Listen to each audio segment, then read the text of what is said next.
Apakah Anda menunjukkan bahwa Anda berbeda dari penampilan Anda? Pernahkah Anda melihat kunci yang saya miliki ini?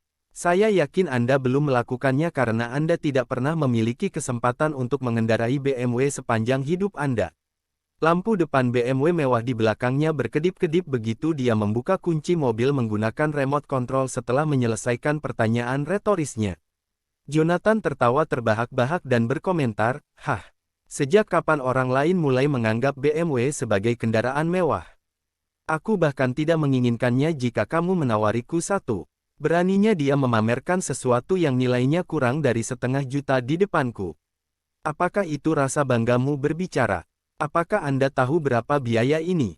Saya khawatir kalian berdua bahkan tidak dapat mengumpulkan cukup bahkan setelah bekerja keras untuk membayar uang muka mobil karena itu akan menelan biaya total $300.000. Kami tahu dia mengandalkan skuter listriknya untuk pergi bekerja selama setengah dekade terakhir karena dia bahkan tidak mampu membeli mobil biasa yang harganya lebih dari $40.000. Tidak mungkin dia mampu membeli BMW yang aneh ketika dia bahkan tidak bisa mendapatkan mobil untuk dirinya sendiri. Jonathan menambahkan, apakah itu masalah besar? Maksudku, apakah $300.000 itu banyak? Moda transportasi utama saya adalah helikopter. Helikopter akan menelan biaya puluhan juta untuk diproduksi. Pada di atas itu, yang saya miliki dibuat khusus untuk memenuhi kebutuhan saya. Harganya masing-masing setidaknya 100 juta. Tidaklah berlebihan untuk menganggap BMW lebih rendah dari itu, bukan? Menurut Anda, mobil seperti apa yang memenuhi syarat jajaran mobil mewah? Zoe bertanya dalam upaya untuk mendorong Jonathan ke batas kemampuannya. Mobil yang harganya setidaknya 1 juta. Alih-alih bertengkar dengan Jonathan, Zoe berteriak pada Josephine, setidaknya 1 juta. Saya ragu apakah Anda pernah menyentuh yang semahal itu sebelumnya. Josephine, bagaimana kamu bisa berkenalan dengan pria ini di sini? Jika dia sangat kaya, suruh dia melakukan sesuatu tentang skuter sampahmu. Dia memutar matanya dan berkata kepada Jonathan, berhentilah berbicara omong kosong ketika kamu tidak memiliki kemampuan untuk itu kembali kata-kata Anda. Yang Anda lakukan hanyalah mempermalukan Josephine. Zoe masuk ke kantor di depan Josephine. Jonathan hendak mengatakan sesuatu, tetapi dia menyimpan semuanya untuk dirinya sendiri ketika dia melihat sekilas tatapan muram Josephine. Dia menahan keinginan untuk melepaskan emosinya dan mengumumkan sambil menggertakkan giginya, Jonathan, segera pulang dan pergilah dari hadapanku. Hah?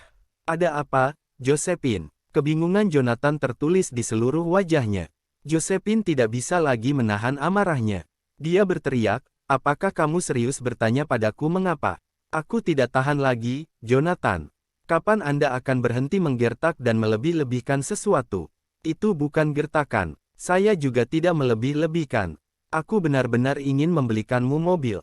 Apa masalahnya? Itu hanya mobil mewah yang harganya tidak lebih dari 1 juta. Kenapa dia berpikir itu gertakan? Josephine menjadi semakin marah ketika dia mendengarnya. Apakah kamu belum cukup mempermalukan diri sendiri dan aku? Kapan Anda akan berhenti hidup di dunia imajiner Anda? Bukankah aku sudah memberitahumu itu bukan masalah besar jika kamu miskin? Memalukan setiap kali Anda membiarkan ego Anda menguasai Anda dan mulai bertindak seolah-olah Anda adalah anggota eselon atas. Tidak tahan lagi dengan kehadiran pria itu, dia melangkah ke kantor begitu dia menyelesaikan kalimatnya. Ini lebih dari cukup. Kenapa dia tidak berubah sama sekali padahal sudah 3 tahun? Akankah dia pernah belajar membawa dirinya lebih rendah hati? Menatap sosok wanita yang marah itu, Jonathan yang tercengang bergumam, ada apa, Josephine? Itu hanya sebuah mobil, bukan? Jika dunia adalah hal yang Anda inginkan, saya akan menaklukkannya dan menyerahkannya kepada Anda. Beberapa detik setelah kepergian Josephine, Jonathan meraih teleponnya dan menelepon, bertanya dengan nada serius, apakah Anda sudah membeli rumah besar yang saya butuhkan? Di atas sebuah mobil, Jonathan berpikir untuk menjadikan Josephine rumah paling mewah di Jadeboro. Harrison, yang berada di ujung telepon, meyakinkan Jonathan, Goldstein, mansionnya sudah siap. Awalnya, pemilik menolak ide untuk menjualnya, tapi dia berubah pikiran saat mengetahuinya Asura yang Maha Kuasa akan menjadi orang yang membelinya. Jika saya tidak salah, dia baru saja merenovasi seluruh tempat baru-baru ini. Ternyata dia telah menghubungi Harrison agar dia menyelesaikan semuanya atas namanya. Kerja bagus. Berapa biayanya? Tidak banyak, Tuan Goldstein. Anggap saja ini sebagai tanda terima kasih dariku. Meskipun Harrison menentang gagasan menerima pembayaran Jonathan, Jonathan mengulangi pertanyaannya, berapa harganya? T200 juta. Harrison menjawab dengan suaranya bergetar. Mampirlah ke tempatku dalam 2 hari untuk mengambil pembayaran. 200 juta imbalan untuk rumah paling mewah di Jadeboro dianggap sebagai mencuri mutlak ketika dia menghabiskan lebih dari 10 miliar untuk mendapatkan istananya di Yellowview dan merenovasinya. Istri saya, Josephine, akan menjadi pemilik mansion. Ya, Tuan Goldstein. Omong-omong, apakah Anda tahu di mana saya bisa mendapatkan mobil mewah di Jadeboro? Tan Goldstein, apakah Anda membutuhkan mobil? Saya sebenarnya adalah pemilik sebuah dealer mobil. Mengapa Anda tidak mampir dan membeli Lamborghini? Lamborghini, saya kira itu tidak terlalu buruk sebagai hadiah untuk Josephine. Tentu, aku akan mampir sebentar. Bisakah Anda mengirimi saya alamat toko? B. Haruskah aku pergi untuk menyambutmu? Nah, aku akan pergi dan menyelesaikan semuanya secepat mungkin. Jonathan menentang gagasan itu. Harrison ikut, atau dia akan menjadi pusat perhatian lagi. Staf mungkin membantu Harrison dan menawarkan saya harga yang sangat rendah. Saya mungkin dapat meninggalkan toko tanpa membayar apapun, tetapi bukan itu yang saya inginkan. Saya tidak ingin mengambil keuntungan darinya karena itu bukan apa-apa yang tidak mampu saya beli. Baiklah, aku akan segera mengirimimu alamatnya. Harrison bersikap rendah hati meskipun itu tidak lebih dari panggilan telepon. Jonathan menutup telepon begitu dia mengakhiri percakapan dengan Harrison. Di sisi lain, Harrison menelepon dan menginstruksikan penanggung jawab dealer mobil, seorang tamu penting saya akan mengunjungi toko sebentar lagi. Anda tahu protokolnya, bukan? 1 jam kemudian, Jonathan tiba di kawasan pusat bisnis Jadeboro dengan skuter listriknya. Sebagai salah satu mobil sport termewah di dunia, ruang pamer dealer mobil Lamborghini akan membuat para pesaing merek itu malu. Selain model termurah yang akan menelan biaya pemilik setidaknya 2 juta, ada beberapa mobil edisi terbatas selangit lainnya di ruang pamer. Yang mengejutkan semua orang, seseorang dengan tampang buronan berjalan ke toko dengan skuter listrik. Apa yang pria itu lakukan di sini? Apakah dia serius berpikir untuk mengunjungi showroom merek eksklusif seperti itu? Hah? Bisakah dia benar-benar membeli Lamborghini yang aneh ketika sepertinya dia bahkan tidak punya cukup uang untuk membeli ban cadangan dari merek tersebut?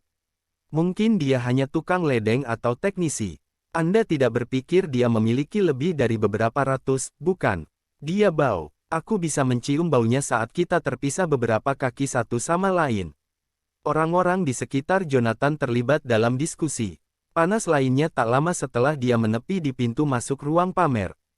Itu tidak terlalu mengejutkan karena bahkan pelanggan yang paling rendah pun akan muncul di ruang pamer dengan Mercedes-Benz atau BMW alih-alih skuter listrik yang berusia setengah dekade seperti Jonathan.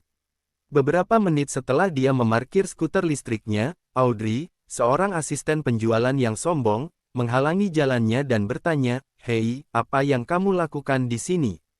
Siapa yang mengizinkanmu masuk ke sini? Apakah saya tidak diizinkan berada di sini?" Jonathan bertanya sambil mengerutkan alisnya. "Kami tidak membutuhkan layanan Anda karena semua yang ada di toko baik-baik saja." Audrey menjawab dengan wajah mengerut jijik. "Apakah saya menyebutkan saya di sini untuk memperbaiki sesuatu? Apakah Anda menyiratkan saya tidak bisa menjadi pelanggan Anda?" Ekspresi Jonathan langsung membeku. "Hah? Anda, pelanggan kami. Mengapa Anda tidak memberi tahu saya apakah Anda mampu membeli barang dagangan termurah atau tidak? Tahukah Anda payung kami harganya lebih dari 100.000? Ini bernilai lebih dari skuter listrikmu di sana." Asisten penjualan mengejek. "Apa masalahnya? Tidak bisakah pemilik skuter listrik menjadi pemilik Lamborghini? Kamu harus menyingkir dan berhenti menghalangi jalanku. Aku khawatir aku tidak bisa jika kamu di sini hanya untuk berlindung dari panas. Jika bukan itu masalahnya, apakah Anda di sini untuk mengambil beberapa foto untuk menipu para wanita di klub? Jika Anda mampu membeli Lamborghini yang aneh, saya akan berlutut dan membungkuk di hadapan Anda." "Hah? Berlindung dari panas? Ambil beberapa foto untuk menipu orang lain? Apakah ada yang salah dengan asisten penjualan ini?"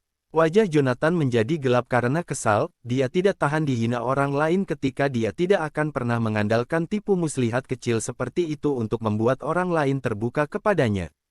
Hubungi aku, manajernya segera. Awalnya, dia tidak berniat membuat keributan karena sesuatu yang sepele, itulah sebabnya dia memberitahu Harrison bahwa kehadirannya tidak diperlukan.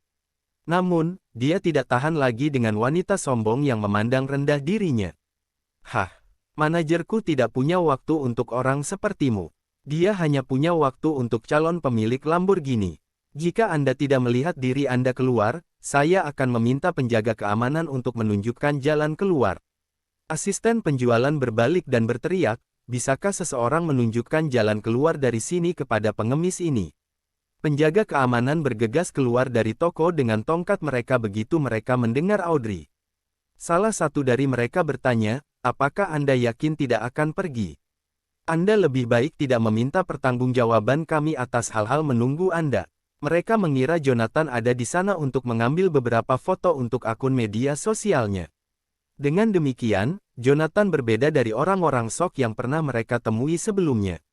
Paling tidak, mereka akan berdandan seolah-olah mereka adalah anggota eselon atas.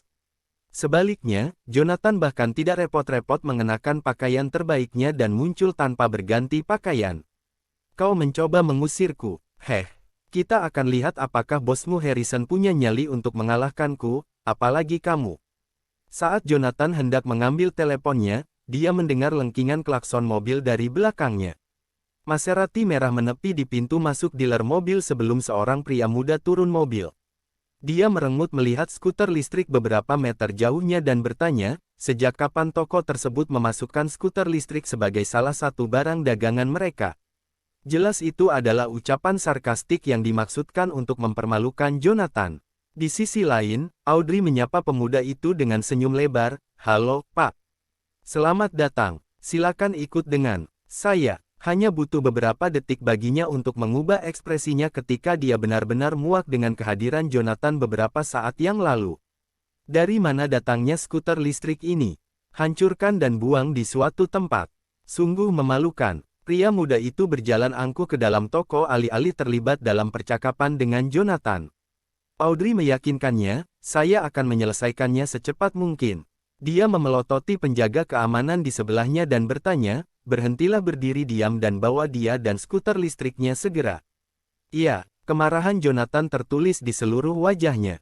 Penjaga keamanan bahkan tidak bisa menjangkau Jonathan yang tak berdaya karena mereka dipaksa berlutut dengan dua tendangan tepat darinya. Beraninya kau mencoba meletakkan tangan kotormu padaku. Saya akan mematahkan lengan siapapun yang mencoba menghancurkan skuter listrik. Tolong. Seseorang mencoba menghajar staf toko. Jeritan Audrey berhasil menarik perhatian seorang pria berjas di lobi. Dia bergegas keluar dari toko dan bertanya, apa yang terjadi? Siapa yang membuat keributan di luar showroom? Itu dia, Tuan Sandwich, orang miskin di sini menghajar penjaga keamanan toko. Dia memarkir skuter listriknya di pintu masuk, menghalangi calon pelanggan. Tidak perlu membuang waktu kita bersamanya. Suruh saja polisi untuk menahannya. Oliver Sandwich, seorang pria parubaya, melirik Jonathan sebelum kembali ke toko. Dia menyapa pemuda di sebelahnya, "Hai, apakah Anda Tuan Gold?" Pemuda yang datang dengan Maserati, Charles, menghentikan Oliver dari menyelesaikan kalimatnya ketika dia mendengar yang terakhir menyapanya dengan sopan. "Apakah kamu sudah menungguku? Ini benar-benar kamu. Ikutlah dengan saya, Tuan Goldstein." Ketika Charles menjawab dengan antusias, Oliver mengira dia adalah tamu penting yang disebutkan Harrison. Meskipun Charles tidak mengetahui alasan Oliver memanggilnya dengan nama belakang yang berbeda, dia berpikir untuk bermain bersama Oliver karena merasa senang dianggap lebih unggul dari yang lain. Beberapa asisten penjualan yang cantik muncul dan bergabung dengan Audrey untuk menyambutnya begitu dia masuk ke ruang pamer. "Selamat pagi, Tuan Goldstein." Charles diliputi rasa pencapaian ketika dia melihat asisten penjualan yang cantik itu. Mereka telah mengenakan yang terbaik untuk tamu penting Harrison. Terlepas dari pikiran bejat yang dia pikirkan, dia mencoba yang terbaik untuk tetap tenang dan menanggapi dengan anggukan. Dengan mengatakan itu, matanya terpaku pada asisten penjualan karena dia tertarik dengan sosok berdada mereka. Saya ingin Anda semua menemani Tuan Goldstein sampai dia menemukan mobil yang dia butuhkan. Oliver menginstruksikan orang-orang dengan pakaian seksi untuk bergabung dengan Charles ketika dia melihat menembus pikiran nakal pemuda itu. Ya, Tuan Sandwich. Tanpa pikir panjang, asisten penjualan bergabung dengan Charles dan mulai memenuhi kebutuhan pemuda itu. Charles tidak bisa tetap tenang lagi ketika salah satu asisten penjualan menyajikan segelas teh dengan gaya pamer. Tan Goldstein, apakah Anda membutuhkan saya untuk memijat punggung Anda? Tan Goldstein, serahkan pundakmu padaku. Ketika mereka terus menawarkan semua jenis layanan tambahan untuk menyanjung pemuda itu, Charles bertanya-tanya apakah dia pergi ke spa, bukan ke dealer mobil Lamborghini.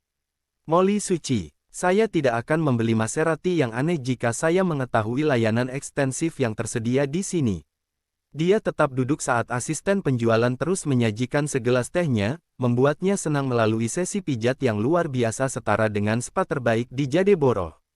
Tan Goldstein, inilah model mobil sport terbaru yang kami miliki. Kami memiliki beberapa mobil sport edisi terbatas secara global.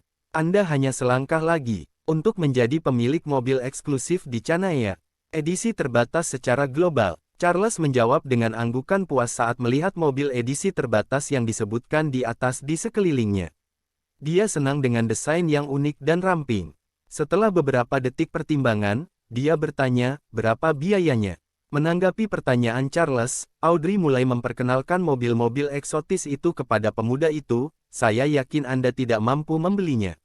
Yang termurah harganya hanya sedikit lebih dari 30 juta, sedangkan yang satu di tengah hanya akan menelan biaya sedikit lebih dari 50 juta. Charles hampir jatuh dari sofa ketika mendengar harga mobil-mobil itu. Bukan apa-apa, saya tidak mampu. Apakah Anda panik bercanda? Apakah saya terlihat seperti seseorang dengan 50 juta padahal saya bahkan tidak memiliki 5 juta di akun saya?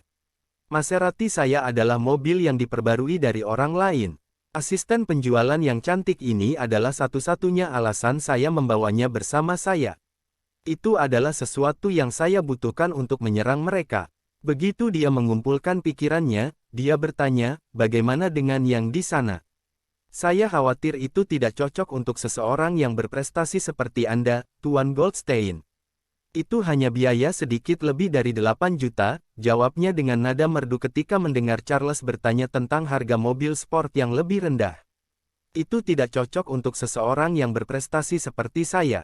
Datang lagi, seberapa berhasil saya sampai-sampai saya bahkan tidak sadar bahwa saya adalah sosok yang begitu terhormat. Sedikit lebih dari 8 juta.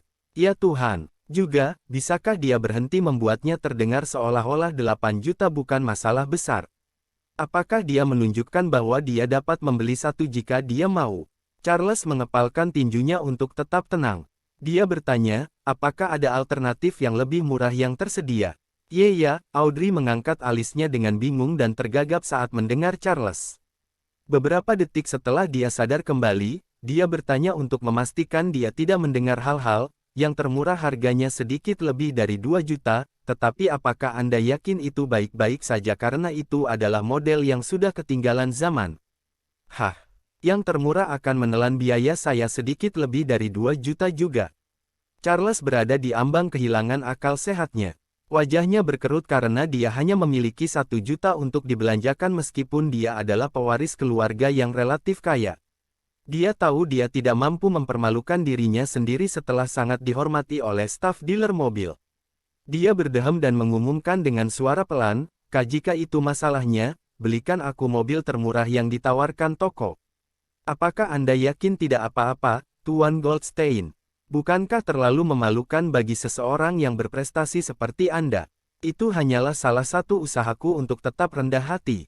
Kita tidak seharusnya memamerkan pencapaian dan kekayaan kita di depan orang lain. Charles membuatnya terdengar seolah-olah itu adalah hal yang benar untuk dilakukan. Ya, Tuan Goldstein. Audrey yang shock memikirkan hal lain ketika dia membuatnya terdengar seolah-olah dialah yang salah karena salah memahami niat Charles. Hah, bagaimana Anda bisa tetap rendah hati dengan mobil sport yang bernilai 2 juta dolar? Jika Anda benar-benar mencoba menjalani kehidupan yang sederhana, mengapa Anda tidak membeli skuter listrik? Tan Goldstein, tolong ikuti saya. Tepat ketika dia berpikir untuk menunjukkan kepada Charles jalan ke ruang pamer yang berbeda, Jonathan akhirnya masuk ke toko. Audrey menghentikan dirinya di hadapannya dan mulai berkomentar dengan wajah mengerut, dia sangat bau. Siapa yang membiarkannya masuk? Cepat dan bawa dia keluar dari toko. Apa yang harus kita lakukan jika dia membuat Goldstein marah. Tidak mungkin kami mengizinkan seseorang yang lebih rendah darinya untuk bergabung dengan kami di ruang pamer ketika dia tidak memiliki apa-apa selain skuter listrik. Selain itu, kami memiliki tamu penting bersama kami hari ini. Biarkan saja dia sendiri sampai polisi datang. Aku yakin mereka akan tiba dalam waktu dekat. Oliver menginstruksikan asisten penjualan untuk tidak mengindahkan Jonathan. Dia tidak sabar untuk melihat apakah lelaki malang itu cukup berani untuk menantang mereka ketika dia yang tidak pada tempatnya. Jonathan tertawa terbahak-bahak dan berkata, "Kamu tahu, saya tidak yakin apakah polisi akan menahan saya, tapi saya cukup yakin Harrison akan memberi Anda pelajaran begitu dia ada di sini." Dia tahu Harrison telah memberi tahu staf dealer mobil tentang kedatangannya sebelumnya ketika dia mendengar mereka memanggil pemuda itu dengan nama belakangnya. Sayangnya, mereka salah memilih orang dengan nama belakang yang mirip. Lebih buruk lagi, mereka tidak akan berhenti mengejar Jonathan keluar dari dealer mobil dan bahkan menelepon polisi untuk menahannya. Jonathan yakin Harrison akan berlutut lagi jika Harrison mengetahui hal-hal yang sedang dilakukan stafnya. Wah, ternyata kamu sadar pemilik toko itu tidak lain adalah Harrison yang terhormat, ya. Oliver merasa membuang-buang waktu untuk menganggap serius Jonathan karena Charles telah menemukan mobil yang dibutuhkannya. Ketika Charles kembali, Oliver bergegas mendekat dan menyapa, "Tuan Goldstein, apakah Anda sudah menemukan mobil yang Anda butuhkan?" Senang dengan sikap Oliver yang rendah hati, dia menjawab dengan anggukan dan menjawab dengan dada membusung, "Ya." Oliver melanjutkan percakapan seolah-olah dia tidak lebih dari budak pemuda itu. "Boleh saya tahu model mobil yang Anda beli? Apakah ini salah satu mobil edisi terbatas secara global?" Audrey mendahului Charles dan menjawab atas namanya, "Tidak. Tuan Goldstein telah mendapatkan mobil sport termurah yang kami tawarkan dalam upaya untuk menjalani gaya hidup sederhana. Yang harganya 2 juta. Tan Goldstein, saat ini kami mengadakan promosi beli satu gratis satu. Karena Anda membeli mobil sport senilai 2 juta, kami akan memberi Anda mobil nilai serupa. Alternatifnya, Anda dapat memilih untuk membeli mobil yang harganya 4 juta dengan harga 2 juta. Charles bertanya, mengapa saya tidak pernah mendengar tentang promosi seperti itu? Ini hari pertama acara eksklusif." Oliver mengarang sesuatu agar pemuda itu tidak tahu apa-apa. Sebenarnya, tidak ada promosi seperti itu. Itu adalah sesuatu yang dia buat untuk menyenangkan tamu penting Harrison ini. Oleh karena itu, dia tidak dapat menahan diri untuk tidak berkeringat ketika memikirkan potensi kerugian karena bantuan yang harus dia lakukan untuk pemuda itu. "Jika itu masalahnya, saya akan mendapatkan mobil sport yang harganya 4 juta. Charles mengira begitu mencuri mutlak dan sepenuhnya mengabaikan kata-katanya sebelumnya tentang menjalani gaya hidup yang rendah hati. "Jika saya memiliki lebih dari 50 juta untuk membeli mobil sport edisi terbatas secara global, saya bahkan tidak akan ragu untuk membawanya pulang. Tentu, aku akan mengirim seseorang untuk menyiapkan semuanya sekaligus." Oliver berbalik dan menginstruksikan Audrey, "Berhenti berdiri dan daftarkan mobil yang dibutuhkan Tuan Goldstein." Dia membungkuk dan membisikkan pertanyaannya, "Tuan Sandwich, mengapa saya tidak pernah mendengar tentang promosi itu?" Oliver memelototinya.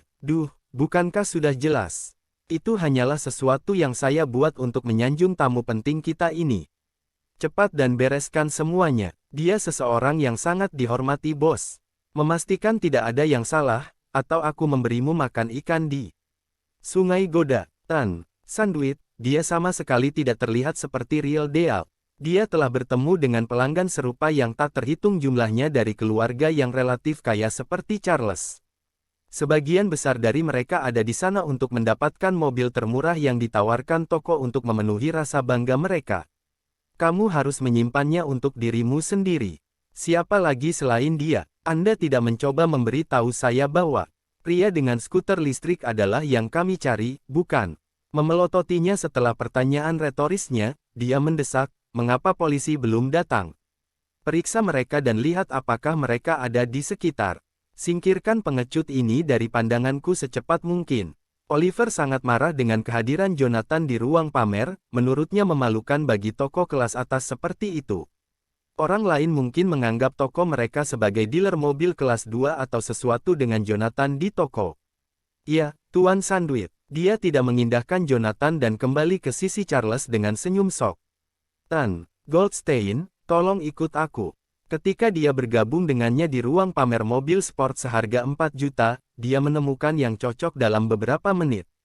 Saat mereka hendak menyegel kesepakatan, Oliver menerima telepon dari Harrison. Akibatnya, dia melompat dari tempat duduknya ketika hendak menyeruput teh lagi. Alih-alih memelototi Jonathan, dia secara naluriah membungkuk dan menyapa pria di ujung sana, "Halo, bos. Bagaimana kabarmu? Apakah Tuan Goldstein sudah sampai di toko?" Harrison meminta untuk memastikan semuanya baik-baik saja. "Iya, bos." Oliver berbalik dan mengintip ke arah Charles, meyakinkan pria di ujung sana sambil menyeringai, "Tuan Goldstein telah menemukan mobil sempurna yang dia butuhkan. Saat ini, kami sedang menyegel kesepakatan." Terkejut dengan jawaban Oliver, Harrison bertanya, "Apakah kamu serius? Mobil mana yang dia pilih?" Awalnya, dia akan membeli satu yang harganya sedikit lebih dari 2 juta, tapi aku menawarinya sesuatu dengan nilai lebih tinggi karena dia adalah tamu pentingmu. Pada akhirnya, dia menerima tawaran itu dan membeli mobil seharga sekitar 4 juta. Oliver mengira Harrison akan memuji dia untuk pekerjaan yang dilakukan dengan baik. Yang mengejutkan, Harrison bertanya seolah-olah ada yang salah, "Apakah Anda serius mengatakan kepada saya bahwa dia telah setuju untuk menerima tawaran itu?" Tidak menyadari sesuatu yang aneh sedang terjadi, Oliver mengulangi ucapannya untuk mengantisipasi pujian Harrison, "Ya, dia membeli mobil seharga sekitar 4 juta. Bukankah saya melakukan pekerjaan dengan baik, bos? Mobil sport yang harganya sedikit lebih dari 4 juta. Harrison membeo dengan tidak percaya karena tidak mungkin Asura mengincar sesuatu yang semurah itu ketika dia dapat dengan mudah memperoleh kepemilikan dealer mobil. Segera setelah dia menemukan ada yang tidak beres, dia menginstruksikan dengan nada tegas, "Saya ingin Anda memberitahu saya nama yang disebut Tuan Goldstein di ruang pamer." "Ada apa, bos?" Pikiran Oliver ada di mana-mana karena perubahan sikap Harrison yang tiba-tiba. "Pergi saja dan berhenti bertanya." Oliver bergegas memeriksa nama Charles seperti yang diinstruksikan alih-alih menentang Harrison. Oliver berteriak pada asisten penjualan, "Berikan saya perjanjian pembelian." "Hah? Ada apa, Tuan Sandwich?" Saat dia memberikan persetujuannya, dia mengeluarkan nama pemuda itu, "Ini Charles. Charles Goldberg, bos. Charles Goldberg." Harrison berputar ke dalam lingkaran keputusasaan yang tak berujung pada pengumuman itu, yang ada di ruang pamer salah orang. "Bos, apakah Anda memberitahu saya bahwa kita berurusan dengan orang yang salah?" Warna memudar dari wajah Oliver. Dia berkeringat dingin memikirkan mereka berurusan dengan orang yang salah. "Kamu hanya tidak berguna. Apa-apaan? Tidakkah kamu menyadari bahwa kamu salah orang? Kenapa kau memberinya tawaran yang menggiurkan padahal aku bahkan tidak tahu siapa Charles Goldberg ini? Jika Anda menyegel kesepakatan dengannya, saya meminta pertanggungjawaban Anda atas kerugian yang ditimbulkan."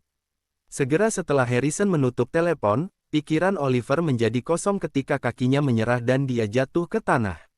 "Ya Tuhan, aku sudah selesai. Sepertinya saya telah membuat kesalahan besar. Selain menyinggung Harrison, saya harus menanggung kerugian dari kesepakatan itu." Begitu pikiran untuk mengkompensasi hilangnya toko terlintas di benaknya, dia bergegas ke arah Charles dan berteriak, "Tunggu di sana. Kami membatalkan semuanya." "Ada apa, Tuan Sandwich?" tanya asisten penjualan yang sangat seksi, terkejut dengan raungannya yang tiba-tiba. Dia menoleh ke bahunya dan melihat betapa pucatnya Oliver. Pelanggan baru saja menandatangani perjanjian. Robek. Oliver meraih perjanjian pembelian kendaraan dan mencabik-cabiknya. "Kontrak ini tidak valid. Mengapa demikian?" Charles marah dan menuntut, "Apa yang terjadi? Saya pikir Anda mengatakan Anda memiliki promosi yang sedang berlangsung. Jika saya membeli mobil, saya bisa mendapatkan yang berikutnya gratis atau memilih mobil sport seharga 4 juta. Sekarang setelah saya membayarnya, Anda memberitahu saya bahwa kontraknya tidak valid." Wajahnya berubah menjadi warna ungu yang jelek karena marah. Saya sudah setuju untuk bertemu dengan seorang wanita muda seksi malam ini untuk mengendarai mobil sport baru saya yang bernilai 4 juta, dan sekarang Anda mengatakan kontraknya tidak valid. Lalu apa yang saya cukup yakin akan hal itu? Promosi beli satu gratis satu telah dibatalkan. Itu adalah bug di sistem kami. Sebagai bentuk kompensasi, jika Anda masih tertarik untuk membeli mobil ini, saya dapat menawarkan voucher belanja 1.000 kepada Anda, jawab Oliver sambil mencibir. Dia tidak repot-repot menunjukkan rasa hormat kepada pemuda ini lagi. Nyatanya, dia melawan keinginan untuk menamparkan Charles karena memiliki nama keluarga yang mirip. Bagaimana kamu bisa membatalkannya sesukamu? Apakah ini lelucon? Tuntut Charles, mengatupkan rahangnya dengan marah. Apakah saya terlihat seperti saya perlu voucher 1.000? Sialan. Saya tidak mampu membeli 2 juta lagi. Memikirkan bagaimana kencannya akan berakhir dengan pria lain malam ini, kemarahan berdenyut di nadinya saat dia melawan keinginan untuk menamparkan Oliver dengan keras. Petik 2. Berhentilah menyemburkan omong kosong. Baik Anda membelinya jika Anda mampu membelinya. Kalau tidak, keluar sekarang. Oliver akhirnya menunjukkan sifat aslinya, dan dia menolak membuang lebih banyak waktu untuk pemuda ini. Tidak perlu bersikap sopan kepada Charles, karena dia bukan orang penting yang dibicarakan oleh atasan Oliver. Sikap macam apa ini? Seru Charles. Dia membanting meja dengan jijik dan membentak, "Di mana atasanmu? Saya ingin berbicara dengan atasan Anda. Atasanku tidak punya waktu untukmu." Oliver melambai meremehkan. Jika dia membuat keributan, minta penjaga keamanan untuk mengawalnya keluar. Baiklah, Anda punya keberanian, ya. Tunggu saja, Charles memperingatkan, menggertakkan rahangnya dengan marah. Karena itu, dia berbalik dan menyerbu keluar dari toko, amarah mengalir melalui dirinya seperti lahar. Setelah kehilangan 4 juta mobil baru dan teman kencannya malam ini, dia hampir diusir dari toko oleh satpam. Tidak mungkin dia membiarkan slide ini. Oh ayolah, apakah kamu tidak tahu pemilik toko ini? Aku tidak percaya kau berani membuat keributan di toko Tan. Seymour. Apakah Anda memiliki keinginan mati? Oliver mencemooh peringatan pemuda itu dan tidak perlu membayarnya. Harrison adalah pria paling kejam di seluruh Jadeboro. Siapapun yang memiliki keberanian untuk membuat masalah di tokonya akan dipotong-potong dan diumpankan ke ikan di Sungai Goda. Sandwich, apa yang terjadi? Asisten penjualan yang berpakaian minim segera berkumpul di sekitar Oliver dengan rasa ingin tahu setelah Charles keluar. Lagi pula, dia menggoda pemuda itu beberapa saat yang lalu tetapi akhirnya bersikap kasar padanya. Apalagi, aku salah orang. Sialan, Oliver mengutuk dengan marah. Dia bukan jagoan yang dibicarakan bos. Apa, Anda salah orang? Asisten penjualan dengan kepala kosong membeku karena terkejut. Tapi kami hanya, mereka terdiam dengan ragu. Untuk menyenangkan Charles, mereka mengizinkannya memanfaatkan mereka dengan menyerah pada kemajuannya. Mereka bahkan setuju untuk pergi makan malam bersamanya, dan sekarang Oliver memberitahu mereka bahwa mereka telah mendapatkan orang yang salah. Mari kita langsung ke pengejaran dan menunggu di pintu masuk toko. Karena orang itu bukan orang yang kita tunggu, itu artinya Tuan Goldstein yang asli belum datang. Oliver melambaikan tangannya dengan tidak sabar. Ini adalah kesempatan terakhirku untuk melayani Tuan Goldstein yang asli dengan baik sehingga aku bisa menebus kesalahanku. Dia mengangguk tegas untuk menghibur dirinya sendiri. Juga, tendang bocah yang datang dengan skuter listrik itu. Jangan biarkan dia tinggal di sini dan berisiko menyinggung Tuan Goldstein, perintah Oliver. Dia sudah sangat marah, dan melihat Jonathan duduk-duduk di sofa di tokonya membuat amarahnya melonjak. Siapa orang bodoh tak tahu malu yang menolak meninggalkan toko kita? Polisi akan segera datang, komentar seorang asisten penjualan, menatap Jonathan dengan pandangan menghina. Tidak mungkin dia menurunkan harga dirinya untuk melayani pelanggan ini. Lihatlah pria itu dengan skuter listrik dan pakaian lusuhnya. Jelas, dia sangat miskin. Dia pasti sangat bau. Tiba-tiba, telepon Jonathan berdering, memecah kesunyian. Dia menariknya keluar untuk mengungkapkan ponsel lama yang populer beberapa dekade lalu. Itu benar-benar cukup kuat bagi seseorang untuk memecahkan kacang kenari. Penghinaan terhadap asisten penjualan yang dilengkapi dengan lekukan sempurna meningkat ketika mereka melihat teleponnya. Halo, Jonathan menjawab panggilan itu dengan tenang. Tan, Goldstein, apakah Anda sudah tiba di toko saya? Harrison bertanya dengan hati-hati. Ya, saya sudah sampai, jawab Jonathan dengan tenang. Setelah tiba, satpam Anda mencoba mengusir saya. Apa? Kaki Harrison lemas mendengar jawabannya. Jonathan bisa mendengar suaranya yang bergetar di ujung telepon bertanya, Mer. Goldstein, siapa yang melakukan itu padamu? Aku akan meminta seseorang untuk menghajarnya dan memberinya makan ikan di Sungai Goda. Jonathan Goldstein adalah Asura. Jika Asura melampiaskan amarahnya, dia akan memusnahkan jutaan nyawa. Saya pasti akan mati jika saya menyinggung dia, apalagi karyawan saya. Bahkan keluarga Blackwood yang dulunya adalah keluarga paling terkemuka di Jadeboro, harus pindah dari Jadeboro setelah menyinggung perasaannya.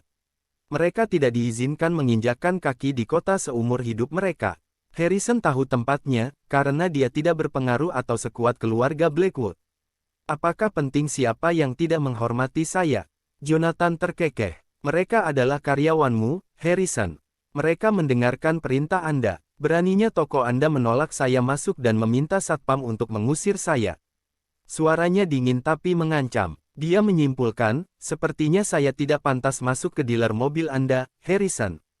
Tolong dengarkan penjelasan saya, Tuan Goldstein, Harrison memohon, kakinya hampir menyerah. Aku benar-benar minta maaf. Saya bersalah karena tidak mendisiplinkan karyawan saya dengan baik. Tolong jangan marah. Saya akan pergi sekarang untuk meminta maaf kepada Anda berlutut.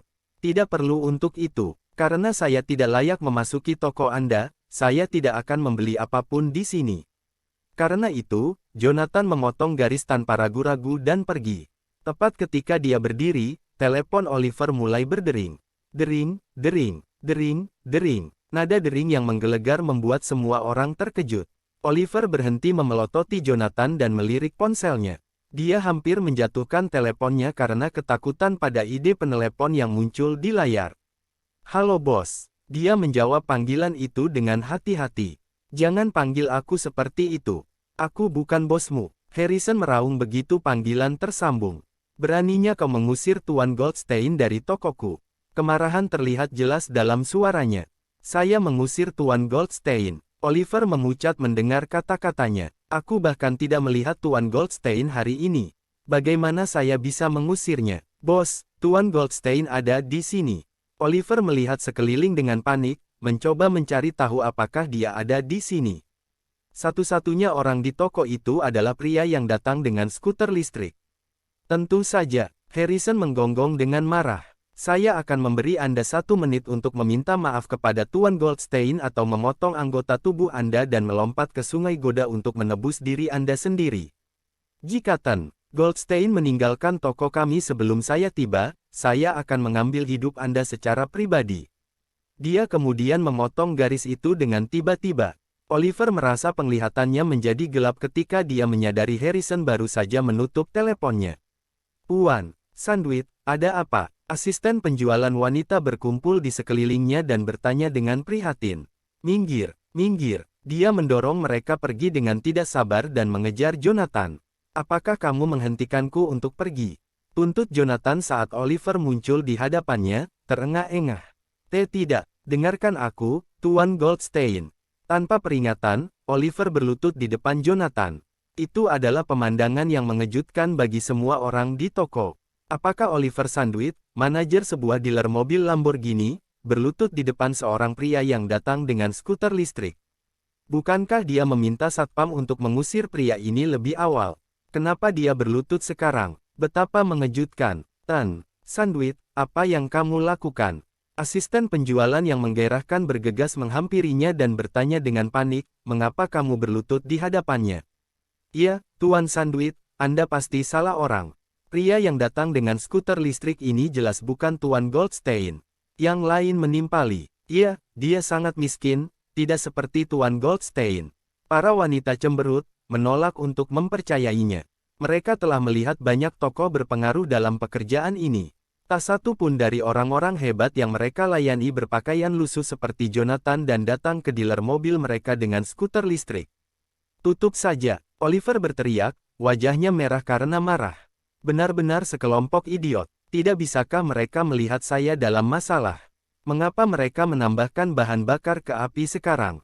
Bahkan orang bodoh seperti dia menyadari bahwa pria yang hampir dia tendang tadi adalah Tuan Goldstein yang dia tunggu-tunggu. Sial, aku telah menyinggung orang besar. Jonathan Goldstein adalah satu-satunya pria yang saya coba tendang hari ini. Jadi, dia pastilah Tuan Goldstein yang telah kutunggu-tunggu sepanjang hari. Tan Goldstein, tolong maafkan saya karena tidak menghormati Anda. Itu semua salahku. Oliver meminta maaf sebelum dia menamparkan dirinya sendiri dengan keras. Seketika, bekas tamparan baru muncul di pipinya. Ya, kamu memang tidak menghormatiku. Kamu lebih buruk dari seekor anjing. Jonathan menyatakan dengan dingin saat melihat Oliver menamparkan dirinya sendiri terus-menerus. Jika Harrison tidak menelepon Anda secara pribadi, saya rasa saya tidak akan meninggalkan toko Anda. Polisi yang kamu telepon tadi akan segera tiba, kan? Ketika dia hendak pergi, Oliver memelototinya. Jelas Oliver tidak akan melepaskannya dengan mudah. Tan Goldstein, aku minta maaf atas tindakan gegabahku. Saya akan menelepon polisi dan menyuruh mereka untuk tidak datang. Setelah mengatakan itu, Oliver bergegas mengambil ponselnya. Tepat ketika dia hendak menelepon, Jonathan menatapnya dengan pandangan layu. Bukankah sudah terlambat untuk menyesali tindakanmu? Di matanya, para pegawai di dealer mobil itu hanyalah koloni semut. Dia tidak bisa diganggu untuk membuang-buang waktu pada mereka. Bahkan pemilik dealer mobil, Harrison, tidak berarti baginya. Saat mereka terus memprovokasi dia menolak untuk menahan diri lagi. Bahkan orang yang paling baik pun akan membalas ketika didorong ke atas tembok. Saya benar-benar minta maaf, Tuan Goldstein. Tolong lepaskan saya. Oliver memohon, kakinya tertekuk di bawah tekanan. Pipinya yang semula putih berubah menjadi merah tua dan bengkak karena tamparan terus-menerus. Rahangnya menegang saat dia mulai membenturkan kepalanya ke tanah untuk memohon pengampunan. Maaf, Tuan Goldstein. Dia mengungkapkan penyesalannya yang sebesar-besarnya. Jantungnya berdegup kencang di dadanya, berdenyut di pelipisnya saat dia terus membenturkan kepalanya. Segera, darah mulai menetes di dahinya, menetes ke tanah. Para asisten penjualan yang seksi membuka bibir mereka saat melihat pemandangan yang mengerikan itu. Apakah dia benar-benar Tuan Goldstein? Tembakan besar yang dibicarakan bos. Mereka buru-buru menutupi bibir mereka ketakutan, sulit untuk percaya bahwa pria yang datang dengan skuter listrik adalah orang besar yang telah mereka tunggu-tunggu. Minggir, tuntut Jonathan, menolak untuk tidak melihatnya lagi. Asura adalah mesin pembunuh yang telah membunuh banyak orang dalam hidupnya. Banyak orang telah merendahkan diri di hadapannya untuk memohon pengampunannya. Jika dia cukup baik untuk memaafkan semua orang yang berlutut di hadapannya, dia tidak akan menaklukkan Canaya dan 8 wilayah dengan 4 pengawal Asura hanya dalam waktu 2 tahun. Apa yang kamu tunggu? Cepat, berlutut dan mohon maaf kepada Tuan Goldstein. Oliver membentak dengan marah pada para wanita yang berdiri terpaku di tempat mereka dalam kebingungan. Jika Jonathan keluar dari dealer mobil kami, Harrison pasti akan memberi saya makan ikan di Sungai Goda. Selusin asisten penjualan segera kembali ke kenyataan dan berlutut di depan Jonathan. Tan Goldstein, tolong maafkan kami karena meremehkanmu. Kami tidak tahu identitas Anda. Silakan lepaskan kami. Para wanita memohon. Mereka mengenakan seragam biasa berupa kemeja putih bersih dan rok mini hitam. Meskipun mereka berlutut, tubuh mereka yang proporsional terlihat dengan mata telanjang. Pria manapun akan merasakan dorongan untuk menyerah pada tuntutan mereka pada pandangan sensual. Sayangnya, Jonathan bahkan tidak berkenan untuk melihat mereka. Saat itu, banyak sosialita berlutut di hadapannya, memintanya untuk bermalam bersama mereka. Dia tidak tertarik pada mereka, apalagi sok berpakaian murah ini. Minggir, kerutan menodai alis Jonathan. Tepat ketika kesabarannya mencapai batasnya, gemuruh keras terdengar di luar toko. Detik berikutnya, sesosok tubuh berlari ke dealer mobil dan berlutut di depan Jonathan. Orang yang menyerang dan segera berlutut di depan Jonathan adalah Harrison. Oliver dan asisten penjualan wanita terkejut. Bos, mereka tergagap saat melihat sosok Harrison di tanah. Harrison adalah pria paling kejam di Jadeborough. Ini adalah pertama kalinya saya melihatnya berlutut di depan seseorang. Bukan orang lain yang berlutut di depannya. Tutup mulutmu. Harrison menamparkan Oliver begitu keras sehingga gigi yang terakhir itu terlepas dari mulutnya. Omong kosong yang tidak berguna. Bagaimana mungkin Anda tidak mengenali Tuan Goldstein? Beraninya kau mengusirnya. Kamu lebih buruk dari anjing penjagaku. Oliver menutupi bibirnya agar darah tidak keluar dari mulutnya. Tan Goldstein, mohon maafkan saya karena tidak mengajari bawahan saya dengan baik. Anda seharusnya tidak diperlakukan seperti ini. Harrison berlutut, kepalanya menunduk. Dia tahu bagaimana jutaan orang akan mati di bawah murka Asura. Meskipun Harrison berpengaruh di Jadeboro, hanya perlu instruksi dari Jonathan untuk membunuhnya. Ya, kamu salah karena gagal mendisiplinkan bawahanmu. Kamu tidak berguna, kata Jonathan sambil mendengus. Wajah Harrison menjadi pucat karena kata-katanya saat dia gemetar ketakutan. Jonathan melanjutkan dengan tenang, jika aku tidak mengenalmu, mereka akan menendangku keluar dan menyerahkanku ke polisi, kan? Anda gugup, Harrison Seymour. Saya benar-benar minta maaf tentang itu, Emmer. Goldstein. Harrison bergumam, muak karena ketakutan. Meski nyawanya terancam, ia tak berani mengingkari kata-kata Jonathan. Ketakutan yang dia miliki untuk Jonathan datang dari lubuk hatinya. Aku menyesal meninggalkan keluarga Blackwood di tanganmu, kata Jonathan, melirik Harrison dengan dingin. Kamu baru saja mengambil alih keluarga Blackwood selama 2 hari tapi sudah punya nyali untuk mengusirku. Jika Anda mendapatkan kendali penuh atas keluarga Blackwood, maukah Anda mengusir saya dari Jadeboro? Tentu saja tidak, Tuan Goldstein. Saya tidak berani melakukannya, jawab Harrison dengan suara gemetar. Bibirnya tidak berwarna saat dia menggigil ketakutan. Berhentilah bicara omong kosong. Saya akan memberi Anda 3 menit untuk berurusan dengan mereka. Datanglah padaku setelah kau selesai. Jonathan mengumumkan dengan dingin. Dia kemudian berjalan kembali ke sofa dan duduk. Seketika, ekspresi ketakutan Harrison berubah menjadi keras. Kilatan berbahaya muncul di matanya saat dia menyatakan, seret dia keluar, patahkan anggota tubuhnya dan beri dia makan ikan di Sungai Goda. Ya, Tuan Seymour. Mengikuti perintah itu, 5 pria berbaju hitam masuk ke toko tanpa ragu-ragu. Mereka menyeret Oliver keluar dari pintu seolah-olah dia adalah babi yang menuju ke rumah jagal. Tidak, Tuan Seymour, jangan bunuh aku. Oliver hampir pingsan saat pria berbaju hitam itu menangkapnya. Dia pekik ngeri, saya salah. Saya tahu kesalahan saya. Tolong selamatkan hidupku. Saya berjanji tidak akan mengulangi kesalahan yang sama, Tuan Seymour. Dia terisak begitu keras sehingga darah menetes ke lubang hidungnya.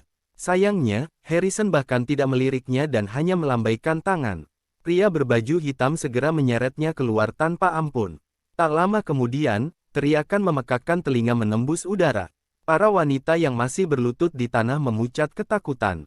Saat kaki mereka menyerah di bawah mereka, mereka memohon, tolong jangan bunuh kami, Tuan Seymour. Ada pandangan sayu di mata mereka saat mereka gemetar karena kesusahan. Apakah Anda berbicara dengan kasar kepada Tuan Goldstein sebelumnya? Tatapan Harrison menjadi sedingin es. Asisten penjualan yang bersemangat segera roboh ke tanah karena ketakutan. Tuan Seymour, itu bukan kita. Dialah yang berbicara kasar kepada Tuan Goldstein. Seorang asisten penjualan menuding ke arah asisten penjualan lainnya. Persahabatan, kakiku. Saya harus tetap hidup. Kamu, ekspresi asisten penjualan yang dituduh jatuh. Dia segera merendahkan diri di kaki Harrison. Kasihanilah saya, Tuan Seymour. Saya tidak akan melakukannya lagi. Seret dia keluar. Harrison memerintahkan dengan lambaian jengkel. Orang-orang berbaju hitam langsung bertindak dan menariknya keluar seperti yang diperintahkan. Apakah ada di antara Anda yang berbicara dengan kasar kepada Tuan Goldstein? Tatapan dingin Harrison menyapu para wanita lain dengan tajam. Asisten penjualan yang tersisa menundukkan kepala dengan gugup. Tidak ada sepatah kata pun yang keluar dari bibir mereka. Meskipun mereka tidak mengejek Jonathan secara lisan, mereka tidak repot-repot menyembunyikan rasa jijik di mata mereka. Aku bisa menyelamatkan nyawamu, tetapi kamu harus tahu apa yang harus dilakukan selanjutnya, kata Harrison, suaranya dingin. Ya, kami tahu apa yang harus kami lakukan. Harapan muncul di mata mereka setelah mengetahui bahwa mereka telah diampuni. Jadi, kenapa kamu masih berlutut? Bangun dan layani Tuan Goldstein. Harrison memelototi mereka. Tanpa penundaan lebih lanjut, mereka bergegas berdiri dan menyeka air mata mereka. Memaksa senyum manis, mereka sasayat ke Jonathan. Tan Goldstein, Anda pasti kelelahan. Apakah Anda ingin pijat relaksasi? Aku bisa memijat bahumu. Tan, Goldstein, mau minum? Saya siap melayani Anda. Dalam sekejap mata, para asisten penjualan yang tidak sabar untuk mengusir Jonathan beberapa saat yang lalu tiba-tiba mengubah sikap mereka dan mencoba membujuknya dengan melemparkan diri ke arahnya. Alis Jonathan menyatu secara naluriah pada kejenakaan mereka. Wanita berbondong-bondong ke Asura, melemparkan diri ke arahnya tanpa malu sepanjang waktu. Jika dia mau, wanita akan berbaris dari Jadeboro ke Jazona hanya untuk mendapatkan bantuannya. Aku tidak butuh apa-apa, tinggal jauh dari saya. Jonathan melambaikan tangannya dengan kesal. Para wanita terhuyung mundur ketakutan dan terdiam. Setelah memperhatikan reaksinya, Harrison mendatanginya dengan hati-hati dan membungkuk dengan sopan. Tan, Goldstein, jangan kamu suka mereka. Jika mereka tidak menyukaimu, haruskah aku meminta yang lebih cantik untuk melayanimu? Tidak dibutuhkan, Jonathan menjawab dengan lambaian tangannya. Sambil mengerutkan kening, dia menambahkan, berhenti bermain trik. Saya datang ke toko Anda untuk membeli mobil, bukan untuk memilih istri. Mengerti, Tuan Goldstein? Harrison menyindir. Harrison tidak berani mengucapkan sepatah kata pun setelah itu, dan Jonathan tidak ingin membuang waktunya di sini. Tatapannya tertuju pada Lamborghini merah menyala di ruang pamer saat dia bertanya, berapa harganya? Tan, Goldstein, pilih mobil yang kamu suka. Saya akan mengirimkannya ke alamat Anda sesegera mungkin. Harrison menawarkan dengan antusias. Dia tidak berani meminta Jonathan untuk membayar pilihannya. Tidak perlu, jawab Jonathan. Saya mampu membeli mobil sport. Puan, Goldstein, bukan itu yang saya maksud. Harrison menjadi sepucat spray. Berapa harganya? Jonathan bertanya dengan suara sedingin es. 18.880.000. Ini adalah mobil sport edisi terbatas di seluruh dunia, dan hanya ada 3 mobil di seluruh negeri. Ini satu-satunya mobil di Jazona. Harrison mengungkapkan. Tidak buruk, jawab Jonathan. Dia menggelengkan kepalanya sedikit sebelum mengeluarkan kartu hitam dari sakunya. Menyerahkannya kepada Harrison, dia menyatakan tanpa basa-basi, isi daya ke kartu saya, termasuk uang yang Anda habiskan untuk mansion kemarin. Mengerti, Tuan Goldstein? Harrison menjawab dengan tergesa-gesa. Setelah menerima kartu tersebut, Harrison langsung mengenalinya sebagai kartu hitam edisi terbatas di seluruh dunia yang dikeluarkan oleh Citibank. Ada desas-desus bahwa bank hanya mengeluarkan sekitar selusin kartu di seluruh dunia. Hanya beberapa orang terpilih di Canaya yang memiliki kartu hitam ini. Ini adalah pertama kalinya Harrison melihatnya dalam kehidupan nyata, tidak termasuk saat dia melihatnya di koran, tentu saja. Tak lama kemudian, ketika Harrison menelepon pembelian lebih dari 200 juta di terminal pos, asisten penjualan di belakangnya melebarkan mata dengan takjub. 200 juta? Apa pria yang mengendarai skuter listrik itu baru saja membayar 200 juta menggunakan kartu hitamnya? Tan, Seymour, apakah pemuda ini dari keluarga kaya? Dia benar-benar rendah hati. Seorang asisten penjualan berkomentar dalam upaya untuk menyedot mereka. Dia memutar otak untuk menemukan kata sifat yang cocok untuk menggambarkan Jonathan, tetapi satu-satunya kata yang terlintas di benaknya adalah low profile. Rasanya seperti mereka sedang melayani seorang pangeran yang ingin merasakan kehidupan rakyat jelata. Jangan bertanya, kebenaran tidak akan menguntungkan Anda sama sekali. Harrison menembaknya dengan tatapan dingin. Yang perlu Anda ketahui adalah bahwa dia memerintahkan keluarga Blackwood yang paling terkenal dari 4 keluarga terkemuka di Jadeboro untuk diusir dari kota. Apakah dia mengusir keluarga Blackwood dari Jadeboro? Pramuniaga yang berpakaian minim tampak memucat, menahan keinginan untuk menamparkan diri mereka sendiri saat penyesalan menguasai mereka. Seberapa berpengaruhkah dia untuk mengusir keluarga Blackwood dari Jadeboro seorang diri? Tan, Goldstein, ini kartu Anda. Beberapa menit kemudian, Harrison mengembalikan kartu itu kepada Jonathan. Dengan menjentikkan jarinya, seorang pria berbaju hitam melangkah maju dan menawarkan akta rumah beserta seikat kunci.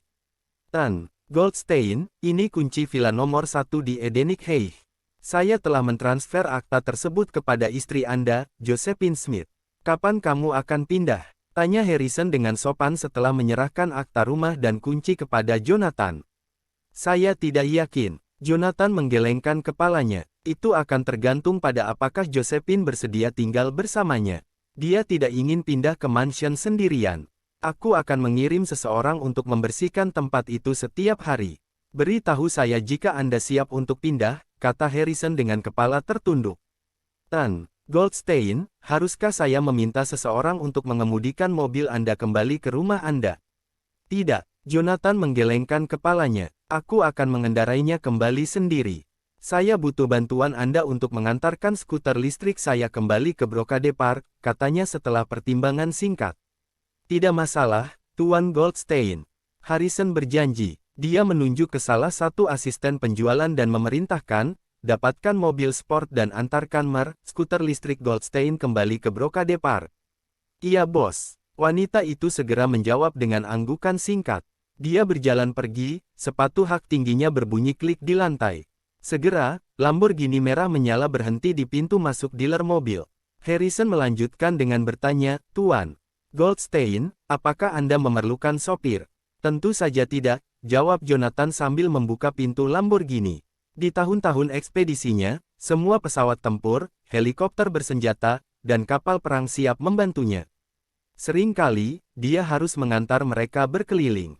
Raungan keras bergema di udara saat mesin meraung hidup. Lamborghini segera melesat pergi, hanya menyisakan jejak gas buang di belakangnya.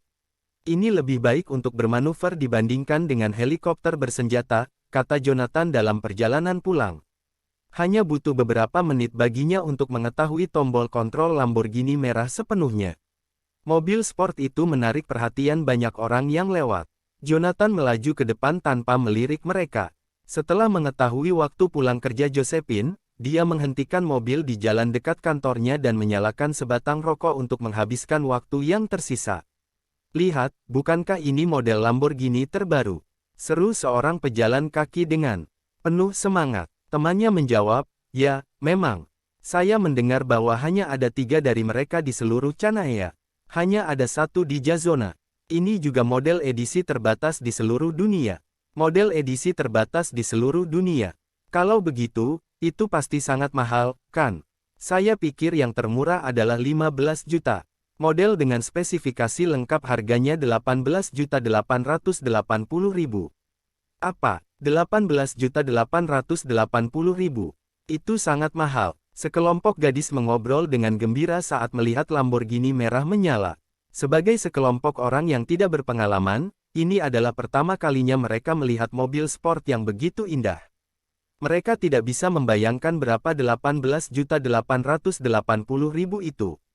Itu mirip dengan mengendarai rumah besar yang bisa pergi kemana saja. Berhati-hatilah untuk tidak menyentuhnya. Kami tidak mampu membayar biaya perbaikan jika kami menyebabkan goresan. Salah satu di antara mereka hendak mengulurkan tangan untuk membelai mobil ketika teman-temannya menghentikannya dengan tergesa-gesa. Saya dengar catnya sendiri harganya lebih dari 1 juta. Jangan berani-berani menyentuhnya. Apa? Itu konyol, kata gadis itu dengan heran ketika dia menjauh dari mobil. Jonathan terkekeh mendengar perkataan mereka. Jangan dengarkan mereka. Anda bebas menyentuh mobil sesuka Anda. Apakah ini mobilmu? Gadis itu bertanya dengan hati-hati sambil menatap Jonathan. Dia membawa hidung yang angkuh dengan baik dan tulang pipinya yang tajam diukir ke arah rahang yang keras. Perawakannya yang jantan dan Samson menyebabkan gadis itu tersipu malu. Yaitu milik saya. Anda dipersilakan untuk berfoto dengannya jika Anda mau, kata Jonathan dengan hangat. Seperti mereka makhluk yang tidak bersalah, dia bukanlah dirinya yang mudah tersinggung seperti biasanya. Suaranya mungkin terdengar nyaring saat dia mengeluarkan perintah, tapi sekarang merdu, terutama saat dia berbicara dengan gadis-gadis muda ini. Tidak, terima kasih. Gadis itu menjawab dengan malu-malu sambil menarik tangannya. Meskipun dia pemalu, teman-temannya tidak berbagi perasaannya. Seorang gadis yang berdiri di sampingnya segera membuka mulutnya untuk menyambut Jonathan, tetapi sebelum dia bisa melakukannya, Jonathan melihat Josephine keluar dari perusahaannya. Dia segera membuang rokoknya ke samping dan melangkah ke arahnya. Sayang, serunya, Jonathan, mengapa kamu di sini? Bukankah aku sudah memberitahumu untuk tidak datang dan menjemputku? Wajah Josephine jatuh saat melihatnya. Karena apa yang terjadi pagi ini, rekannya mengejeknya sepanjang hari. Sayang, apakah kamu masih marah padaku? Jonathan melontarkan senyum melihat ekspresi tidak senangnya. Aku tidak berbohong padamu pagi ini, karena aku memang berencana membeli mobil untukmu. Sebelum dia bisa menyelesaikan kata-katanya, sebuah suara mencemooh terdengar, "Oh, bukankah ini pacar malang yang mengatakan BMW Sedan seri 3 lebih rendah? Apakah Anda di sini untuk mengantar Josephine pulang dengan skuter listrik Anda?" Jonathan bahkan tidak perlu melihat, karena dia bisa mengenali orang itu dari suaranya. Benar saja, seorang wanita muda berjalan dengan sepatu hak tingginya sebelum menatap Jonathan dengan pandangan menghina. "Di mana skuter listrikmu? Apakah Anda kehilangan itu?" Dia bertanya. "Itu bukan urusanmu." Jonathan sedang tidak mood untuk bercanda dengannya. "Beraninya kau berbicara padaku seperti itu?" tuntut wanita muda itu dengan cemberut. "Josephine, tidakkah kamu akan mendisiplinkan pacarmu yang malang? Lihat betapa kasarnya dia. Apa yang kamu inginkan?" Josephine akhirnya kehilangannya setelah harus menahan hinaan wanita itu sepanjang hari. "Apa maksudmu?" Wanita muda itu cemberut. "Aku melakukan ini demi kamu, Josephine. Anda seharusnya tidak tertipu trik yang sama 2 kali. Bukankah kamu sudah cukup menderita setelah menikah dengan pecundang yang tidak punya uang saat itu? Sekarang setelah dia hilang, Anda mendapatkan pecundang lain yang tidak punya uang. Apalagi yang dia kuasai, kecuali membual tentang dirinya sendiri. Saya tidak mengerti mengapa Anda jatuh cinta pada mereka. Jelas bahwa wanita itu memiliki rasa superioritas di hadapan Josephine, karena dia memiliki sedan BMW seri 3. Josephine, sebaliknya, harus pulang dengan skuter listrik tua. "Tidak peduli pria seperti apa yang aku pilih, itu bukan urusanmu," jawab Josephine dengan nada dingin. "Jika Anda tidak memiliki hal lain untuk dikatakan, silakan menyingkir." Dengan itu, Josephine mengayunkan kepalanya dan berjalan pergi. "Josephine, mengapa kamu terburu-buru?" Rekannya segera mengejarnya. "Aku hanya mengomentari pecundang yang tidak punya uang itu." "Kenapa kamu kesal? Pacarku akan datang menjemputku. Apakah Anda perlu tumpangan pulang? Dia baru saja membeli Lamborghini terbaru yang harganya sekitar 2 juta. Senyum puas bermain di bibirnya. "Jadi bagaimana jika Josephine lebih cantik dariku? Dia harus mengendarai skuter listrik bodoh." "Tidak dibutuhkan." Josephine menolak tawarannya tanpa ragu-ragu. "Aku pergi ke arah lain." "Josephine." Rekan itu hendak mengatakan sesuatu ketika dia melihat kerumunan di sekitar Lamborghini merah menyala. Lekukan halus mobil segera menarik perhatiannya. "Ini seharusnya mobil yang dibeli pacar saya sore ini," kata wanita itu dengan bersemangat, mengira Lamborghini merah itu milik pacarnya. "Dengar, Josephine. Bukankah itu indah?" "Iya, benar," jawab Josephine tanpa mendongak. "Harganya lebih dari 2 juta. Tidak heran itu cantik," rekannya mengumumkan dengan bangga. Menggandeng lengan Josephine, dia mengajak, "Ayo, Josephine. Mari kita lihat mobil baru pacarku. Saya yakin Anda belum pernah mengendarai mobil sport semahal itu. Apakah Anda ingin mengalaminya nanti?" Jonathan menggelengkan kepalanya dan terkekeh, karena dia tidak repot-repot menyembunyikan rasa superioritasnya. "Tidak perlu." Josephine menolak tawarannya dan berbalik untuk pergi. Tiba-tiba, Jonathan menghalangi jalannya dan berkata, "Ya, sayang. Dia benar. Mari kita coba. Jika Anda menyukainya, saya akan membeli satu untuk Anda." Dia akan membeli satu untuknya. Wanita muda itu hampir muntah karena kata-katanya. "Mobil itu berharga lebih dari 2 juta. Bisakah Anda membelinya?" Dia mencibir, suaranya penuh penghinaan. "Jonathan." Alis Josephine langsung berkerut. "Apa yang sedang kamu lakukan? Bukankah ini cukup memalukan?" Setelah diejek sepanjang hari di kantornya, yang dia inginkan hanyalah pulang. Mengapa Jonathan setuju dengan sarannya? "Tidak akan lama. Bagaimana jika Anda menyukainya?" Jonathan tersenyum sebelum melangkah ke Lamborghini merah. Wanita muda itu menatap sosoknya yang mundur dan mencibir. Dia mengambil milik Josephine lengan dan mondar-mandir di belakangnya. "Dia benar. Bahkan jika Anda tidak mampu membelinya, setidaknya cobalah kursi di mobil mahal." Dia segera mengusir kerumunan itu. Menjauh dari mobil. "Jika Anda membuat goresan, apakah Anda mampu membayar kompensasinya?" "Hei kau, itu benar, kamu. Lepaskan tanganmu dari mobil. Jangan menyentuhnya." Begitu wanita itu sampai di mobil, dia bertindak seolah-olah dia adalah pemiliknya dan mengusir semua penonton. Setelah kerumunan bubar, dia meraih pegangan pintu. Namun, itu menolak untuk bergerak ketika dia mencoba menariknya. Hah? Di mana pacarku? Dia bertanya, melirik ke sekeliling area. Apakah dia bersembunyi di suatu tempat untuk memberiku kejutan? Sayangnya, pacarnya tidak terlihat. Saat itu, para penonton yang dia suruh nyala sebelumnya mulai mencibir, apakah kamu melakukan suatu tindakan? Mobil ini bukan milikmu, kan? Lihat wanita itu. Apakah dia terlihat mampu membeli mobil ini? Beraninya dia meminta kita nyah. Seharusnya dia yang pergi. Biarkan dia melanjutkan aktingnya. Saya ingin tahu bagaimana dia akan masuk ke mobil. Komentar sarkastik kerumunan menyebabkan ekspresi wanita itu jatuh. Dia segera meletakkan tangannya di pinggul dan menyatakan, apa yang kamu bicarakan? Saya tidak mampu membeli mobil ini. Apa kau tidak tahu berapa harganya? Lebih dari 2 juta. Bisakah Anda membelinya? Kalian hanyalah bajingan tak punya uang yang tidak tahu apa-apa. Tepat setelah dia mengatakan bahwa raungan keras milik mobil sport datang ke arah mereka. Segera, Lamborghini hijau meluncur berhenti di samping mereka. Pintu terbuka, dan seorang pria parubaya berusia 40-an dengan perut dan garis rambut yang menipis melangkah keluar.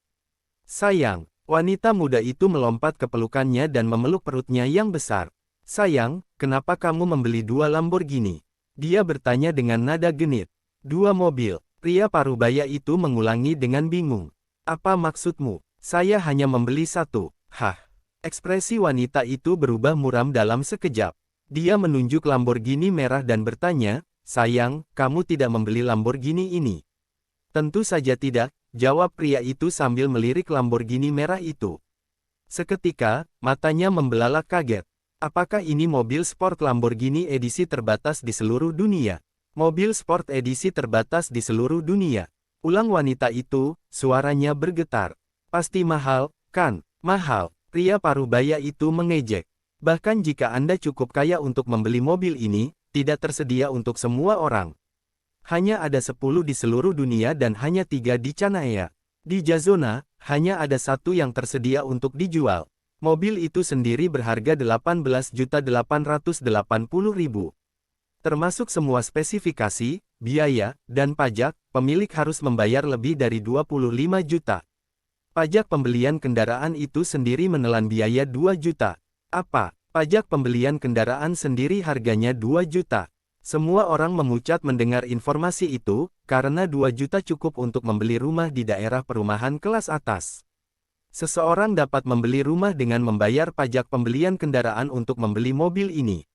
Itu mengejutkan. Ekspresi wanita muda itu gelap seperti guntur. Dia mengira mobil itu milik pacarnya, tetapi ternyata mobil pacarnya lebih murah daripada pajak pembelian model edisi terbatas ini. Dia merasakan tenggorokannya kaku seolah-olah dia baru saja menelan lalat. Sayang, di mana Lamborghini yang kamu beli? Biarkan aku melihatnya. Saat tatapan orang banyak berubah mencemooh, dia menyeret pria parubaya itu ke Lamborghini yang baru dibelinya. Sekitar 2 juta, jawab pria itu jujur. Sebenarnya, dia sudah memberitahunya tentang harga mobil ini sebelum dia membelinya. Oh, itu sangat mahal. Seru wanita itu, pura-pura terkejut. Tanpa peringatan, dia melemparkan dirinya ke arah pria itu dan berkata dengan malu-malu, terima kasih atas hadiahnya, sayang. Hadiah. Rasa jijik melintas di pria parubaya itu. Mengapa saya akan menghadiahkan mobil 2 juta kepada Anda? Wanita ini sebenarnya bukan pacarnya, meskipun mereka baru saja bersama. Tidak mungkin dia menikahinya, karena jelas bahwa dia telah tidur dengan pria yang tak terhitung jumlahnya sebelum dia. Alih-alih mengungkap kebohongannya, dia ikut bermain. Aku senang kamu menyukainya, sayang. 2 juta tidak sebanyak itu. Jonathan mencemooh tindakan mereka. Dia telah melihat melalui tindakan kasar mereka. Orang bodoh yang tidak punya uang, mengapa kamu tertawa? Anda tidak mampu membeli mobil sport ini bahkan jika Anda bekerja keras sepanjang hidup Anda. Wanita itu mendesis. Jika Anda merendahkan kaki saya mungkin mempertimbangkan untuk membiarkan Anda mencoba. Jok kulit. Sayang, ini siapa? Tuntut pria parubaya itu, pandangannya tertuju pada Jonathan. Seorang pria miskin yang mengendarai skuter listrik. Wanita itu menjawab, suaranya meneteskan rasa jijik. Katanya BMW seri 3 saya yang harganya 300.000 itu mobil inferior. Lihatlah betapa lusuhnya dia. Saya yakin dia bahkan belum pernah menyentuh BMW 300.000 sebelumnya. Dia orang bodoh tak punya uang yang kamu bicarakan. Cemoohan muncul di mata pria itu. Ya itu betul, dia bahkan tidak punya pekerjaan. Saya tidak mengerti apa yang dilihat Josephine dalam dirinya, wanita itu tertawa dingin. Ayolah, Josephine, ayo masuk ke mobil baru sayangku. Ini pasti pertama kalinya kamu mengendarai mobil mewah, kan? Oh. Ini Josephine. Pria parubaya itu menatap tepat ke arah Josephine. Seketika, wajahnya bersinar gembira, benar-benar terpesona. Dibandingkan dengan rekannya, Josephine jauh lebih cantik. Sosoknya yang ramping, penampilan fotogenik, dan sikap lembutnya sempurna. Masuklah. Dia menawarkan, membuka pintu. Kursinya terbuat dari kulit dan dijahit dengan tangan. Ini lebih baik daripada skuter listrik.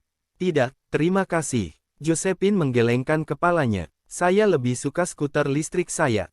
Ini mungkin perjalanan yang murah, tapi pada setidaknya itu milikku.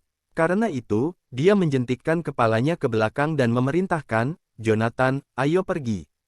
Sayang, kamu tidak memberitahuku apakah kamu suka atau tidak. Alih-alih pergi seperti yang diceritakan, Jonathan menyeretnya ke Lamborghini merah menyala.